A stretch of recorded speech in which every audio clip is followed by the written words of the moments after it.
And hello, Maryland. It's great to be with you. My name is Tandy McConnell. I will be the lead judge for this round. We take turns being lead judges. It's a lot more fun that way. So you lose and you get me. I spent about 20 years as a professor of history at Columbia College in South Carolina. And then a few years ago, I decided I want to do something hard, so I became a high school social studies teacher. It is pretty awesome. And Mrs. Vasic is agreeing with me. Hey, an actual agreement there. I love it. It's a great job. Absolutely. But I'm honored to be here with you guys. And I'll ask my colleagues to introduce themselves, and then I'll ask you to introduce yourselves and your teacher. So Miriam, will you introduce yourself, please? Yes, thank you. My name is Miriam Mimar-Sadeghi. I participated in We the People the very first year that it was offered on the bicentennial of the US Constitution. I'm a board member of the Center for Civic Education, and I've spent a lot of my career focused on providing civic education opportunities to people living in Iran, which is where I'm originally from. And Michael, would you unmute your mic and talk to us as well? Hi, welcome, Maryland. I'll tell you about branding for a quick second. Whoever does the branding for your state, all I could think about whenever I hear Maryland is those college football helmets with the flag on it. So whenever I think of Maryland, I think of your state colors and your state flag. So if you talk to that person, tell them they did a great job. Under Armour, the CEO of Under Armour went to the University of Maryland. So that's where it comes from.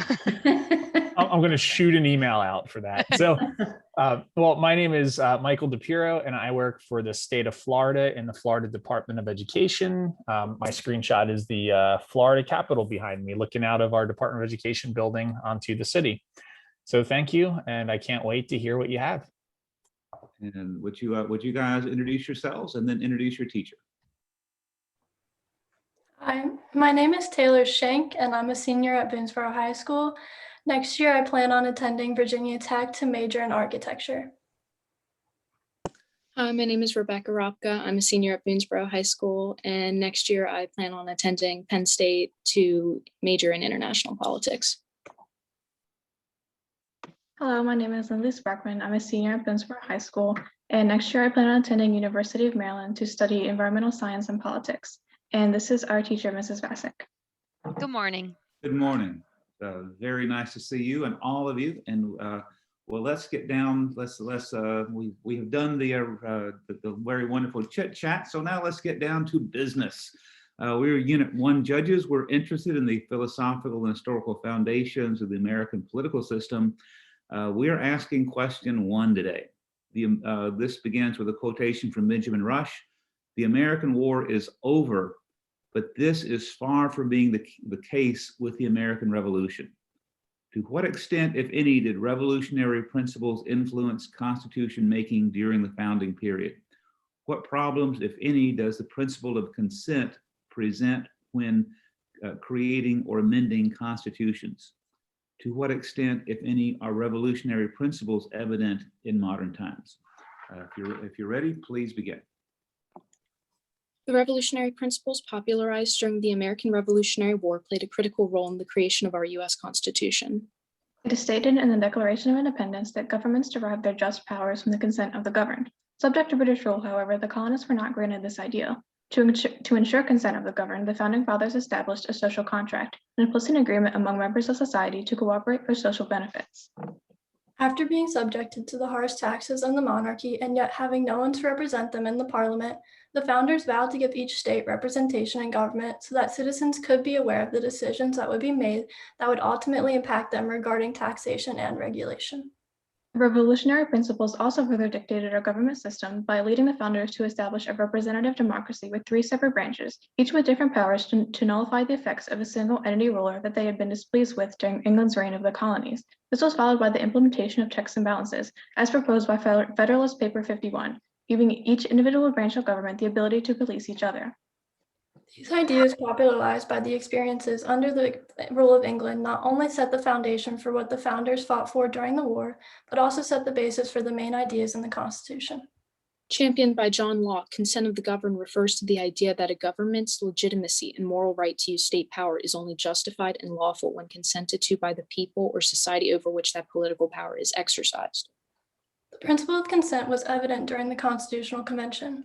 Rules were set in place for the convention to govern the delegates' debates. These rules not only allowed for fair and equal opportunity of each delegate, but also allowed for the principle of consent to be guarded. If governments derive their just powers from the consent of the governed, then it follows that the amendments must be submitted for ratification to the people of the several states in their capacities as citizens of the states. Under the Articles of Confederation, unanimous consent was required to amend. Because of this, the Articles of Confederation was impossible to amend, leading to its failure. They also recognized that American society conditions would change over time in ways they could not predict in 1787. George Mason argued that amendments will be necessary and it will be better to provide for them in an easy, regular, and constitutional way than to trust to chance and violence.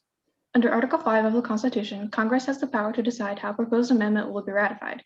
The extreme difficulty to amend the Constitution results in strongly enshrined rights.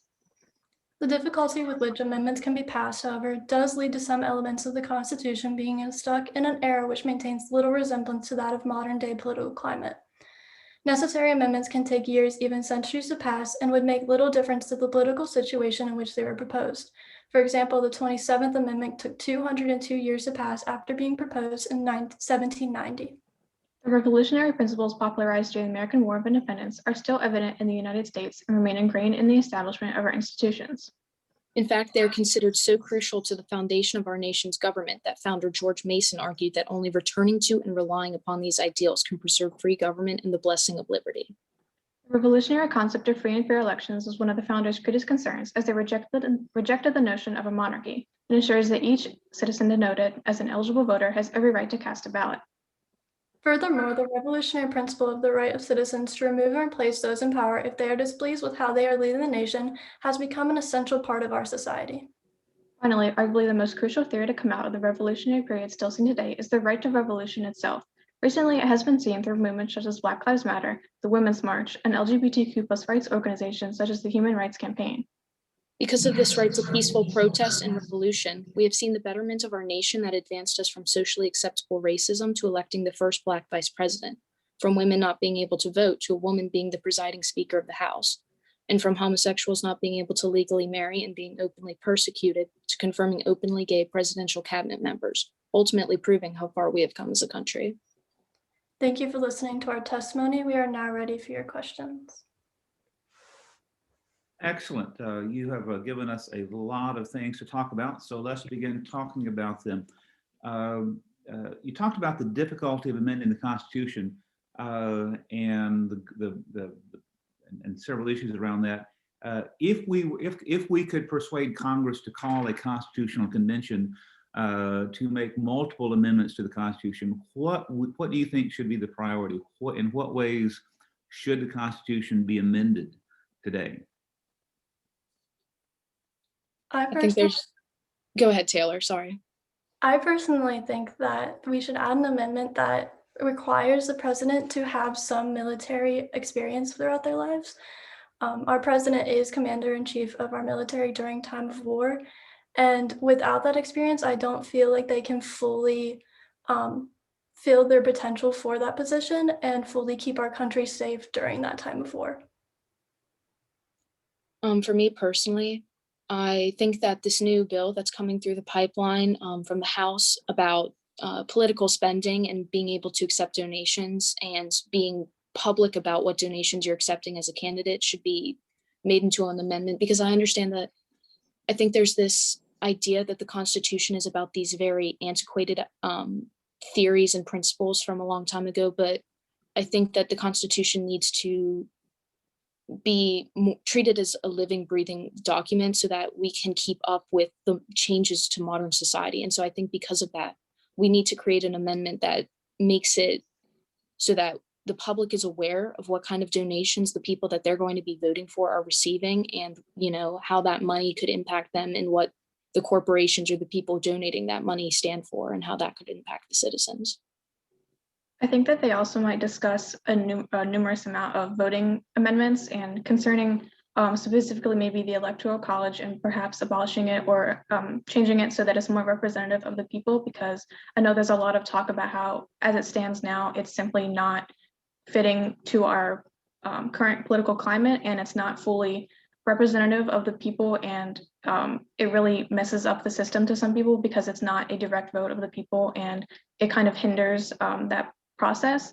But another amendment concerning voting might be to make sure that states cannot pass, unfair and, specifically targeting certain groups or things with their voting bills, and making sure that the voting stays as free and open as possible, and so that the people represented in political parties can't, take advantage of that system at the state level and make sure that certain people can't vote, which I think is really undermining the idea of democracy. Outstanding. Thank you. Let me throw the ball to Michael, please. All right. It was interesting responses to the amendments. So I want to go back to your proposed amendments and wonder about how come these concepts or these proposed amendments, and I know there's a lot of additional amendments, how come these weren't included in the initial constitution making process for the states or at the federal level? I think in the case of the amendment that I proposed about campaign spending and donations, is that I genuinely don't think that the founders could have ever imagined a future in which people got paid to run for president. Because during the period in which America came to be, when the founders had the initial convention and we were talking about creating America, it wasn't about power and it wasn't about money. It was about doing good and, being a leader. You were the first citizen. That's what the president used to be called. You were somebody who just showed up and did the voting. You led the nation. You were just a citizen, just like everybody else, but you just had a little more power on certain days. So I really don't believe that they could have potentially seen what America could become.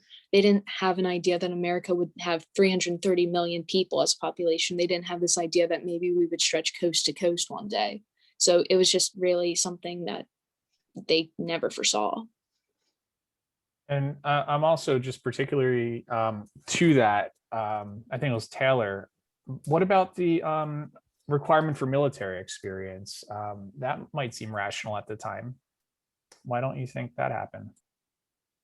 I think at the time, drafts were more common, and not a lot of people saw the military route as their route for a career, whereas now a lot of people do see the military route as a route for a career.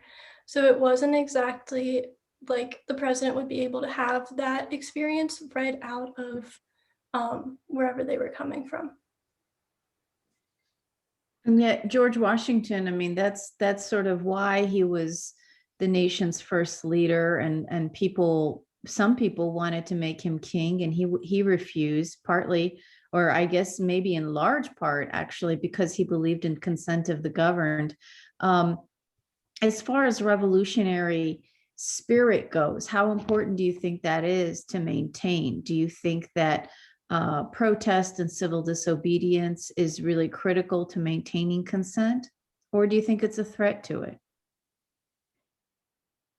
I would say that it's extremely critical to upholding those principles, because we can't just pretend that the system is good because it works for the most part. We have to continue to make changes to it and perfect it as the years progress, because there are certain parts of our system and the way that they have developed over the years that just are not working for a majority of people, and maybe even a minority of people. So I think that to protest the government is to not be disrespectful of it and want to completely replace those ideals, but to want to uphold them and to make sure that equality and freedom is being, given to the people at its most powerful level. And we're not just sticking to the ideals because that's what we say, but we're actually carrying out those actions to make those ideals a truth in our country.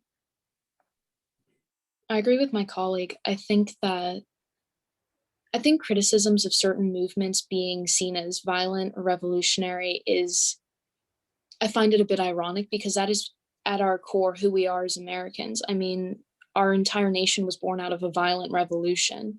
So I think that it's ironic and a bit hypocritical to be critical of certain movements for the way that they partake of, social movements like Black Lives Matter.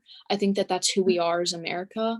And You don't see a contrast between that and the civil rights movement and the ideas of Martin Luther King? You don't get troubled by the idea of violence to pursue democratic goals? I think that that's kind of a slippery slope to climb, because I believe that on the one hand, yes, it's a stark contrast, and a lot of people do see it as unnecessary, but I think that it's something that us as white Americans can't necessarily comprehend, because this is centuries of built up rage at the system that has constantly oppressed them for generations. And there's a saying that you can only oppress the hungry man for so long before he invites himself to dinner. So I believe that it's just been so long that they've been put down that it's just all coming to the surface. Time. Thank you. That was an extraordinarily powerful way to end that, Good job. to conclude that discussion. You have, when you began, I was very confident that I understood where you were going, and then you kept doing unexpected and unusual and new things and throwing out ideas I was going to have to think about. And I thought, like, oh well, and you kept on coming back and arguing and presenting just extremely compelling arguments for your ideas. While I probably would disagree with the idea of requiring presidents to have military experience, you made a good argument to support that. So this was just a wonderful, wonderful conversation and a very solid presentation to begin with. So thank you so much for the chance to be here with you guys. So, yeah, and a very positive, and your statement had a huge breadth of information, but it wasn't just that, you also then layered it with some substance. And I think that is very important to do. With that, when you're talking, look for entry points for certain things. Like when you're talking about the constitutional amendments, go back to your statement in the beginning, because that would have been a perfect entry point to connect to the consent of the people through being able to amend the Constitution. Because where Tandy may not agree with it, if you get the constitutional process to agree with it, and that reflects, I think, some of the themes you were bringing was I saw change over time in here. And I think change over time is really essential to consent because people's lives change. So I really appreciate your perspective and what you brought to this what you brought to this hearing. So thank you. Same. I really liked the range of focus that you had, your ability to work together as a team, but also your naturalness. I appreciated, Rebecca, how you were willing and able to just express yourself, your own thoughts about the current reality of the United States. Again, I thought you were a real team, and congratulations to your teacher. Yeah, an outstanding job all the way around. Thank you so much. Yes, wonderful. That's right. Under Armour will be proud. We're very proud of our flag in Maryland. We love our flag. It's the best one, just so you know. I'm from Maryland. I'll just put that there now. I'm from Maryland. Actually, you can't see it, but I have a Florida state flag right next to me in my living room. No. Isn't that? No, I'm sorry. You just can't hold a candle. Sorry. I think the Palmetto State's got you beat, but well. Wonderful.